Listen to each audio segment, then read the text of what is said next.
Social welfare ট্রাস্টের পক্ষ থেকে আমরা এই দুর্গাপুজোটা করছি। আজকে 2025 সালে আমাদের আরম্ভ হয়েছে, এটা দ্বিতীয় বছর। 2026 সালে এটা দ্বিতীয় বছর। আমরা এই পুজোটা শহরে হতো, সেই পুজোটাকে আমরা গ্রামে নিয়ে এসেছি। এবারে আমাদের শহরে চলতো, সেটা আমরা গ্রামে এই নিয়মকানুন মেনে এই পুজোটা করছি। আমরা শহরে যেটা হয় সেটা আমরা গ্রামে দেখাতে চাইছি যে আমরা পারি কিনা। আপনার নাম? আমার নাম কল্পনা দাস। দেখেছি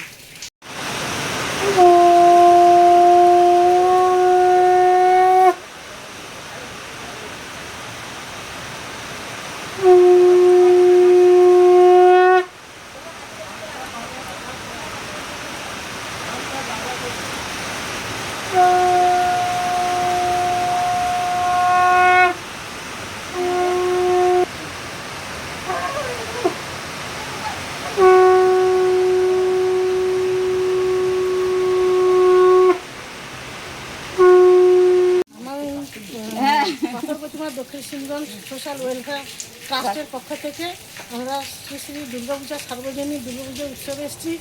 গত বছর 2025 সালে হয়েছিল, এই বছর আবার 2026 সালে আমরা দ্বিতীয় বর্ষে এসেছি। আমরা অন্ত গ্রাম থেকে মেয়েরা সদস্য সবাই, ছেলেরাও আছে অল্প স্বল্প, আমরা যাতে ভালোভাবে পুজোটা করতে পারি সেই এই যে গ্রামে গ্রামে আজকে দিনের পূজা, এটা সাধারণত শহরে হয়ে থাকে, কেন হলো এটা, কেন করছেন আপনারা? আমরা একটা উদ্যোগ নিয়েছি, মেয়েদের একটা ভালো মনে করে একটা উদ্যোগ নিয়েছি যে মেয়েরাই একটা উৎসব পালন করি, মেনেই আমরা এটা করছি।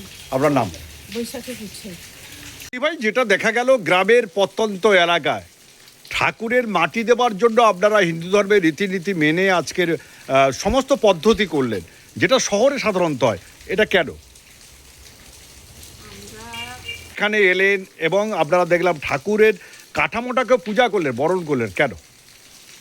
নমস্কার, আমরা এখানে এসেছি দক্ষিণ শিবগঞ্জ সোশ্যাল ওয়েলফেয়ার ট্রাস্ট কমিটির পক্ষ থেকে।